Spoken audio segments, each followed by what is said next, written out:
जय सीताराम जी। प्रजापति कर्दम की कन्या शांति से अथर्वा ऋषि का विवाह हुआ था। उससे उन्हें एक परम तेजस्वी पुत्र हुआ, जिसका नाम उन्होंने दधीचि रखा।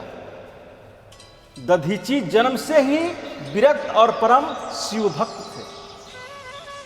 जब प्रजापति दक्ष ने अपने यज्ञ में शंकर जी का भाग नहीं रखा तो महर्षि दधीचि ने दक्ष को बहुत समझाया। दक्ष ने उनकी बात नहीं मानी। इससे यज्ञ मंडप से उठकर वे अपने आश्रम चले गए।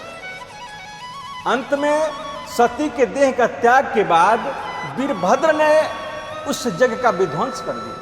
महर्षि दधीचि बड़े कठोर तपस्या कर रहे थे। इंद्र को लगा कि ये मेरा इंद्रपद छीनना चाहते हैं, इसलिए उन्होंने कामदेव को और अलम्बुसा नाम की एक सुंदर अप्सरा को उनकी तपस्या में विघ्न डालने के लिए भेज दिया। अलम्बुसा महर्षि दधीचि के आश्रम में जाकर गाते हुए नाचने लगी, नृत्य करने लगी। कामदेव ने अपने सम्मोहन बाण चलाए, किंतु महर्षि का ध्यान नहीं टूटा। उन्होंने आंखें खोली ही नहीं। कामदेव और अप्सरा के निराश होकर लौट जाने पर इंद्र ने महर्षि को मार देने का निश्चय किया। देवराज इंद्र की आज्ञा से दूसरे देवता भी महर्षि के आश्रम पहुंच गए, किंतु जिन शस्त्र से वे महर्षि को मारते थे वे शस्त्र महर्षि के तेज से बीच में ही गिर पड़ते थे। सभी देवताओं के अस्त्र शस्त्र व्यर्थ हो गए और देवताओं के साथ देवराज इंद्र हार कर लौट गए। जिस महर्षि दधीचि को इंद्र ने मारना चाहा था, जब दैत्यों के नायक वृतासुर ने देवताओं को हराकर स्वर्ग से निकाल दिया, तब देवताओं के साथ इंद्र वहीं महर्षि दधीचि की शरण में गए।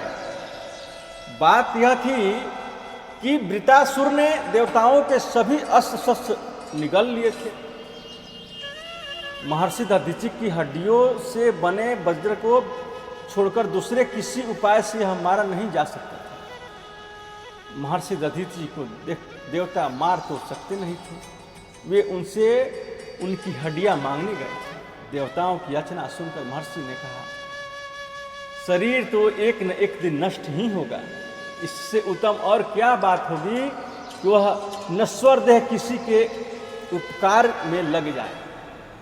मैं शरीर का त्याग करता हूं, आप लोग मेरी हड्डियां लेकर अपना कार्य सिद्ध करें। महर्षि दधीचि के समाधि लगाकर शरीर छोड़ दिया। जंगली गाय ने चाट चाट कर उनकी देह को केवल हड्डियां रहने दिया। उन्हीं हड्डियों से विश्वकर्मा ने यह वज्र बनाया, जिस वज्र के द्वारा वृतासुर मारा गया था। जय सीताराम।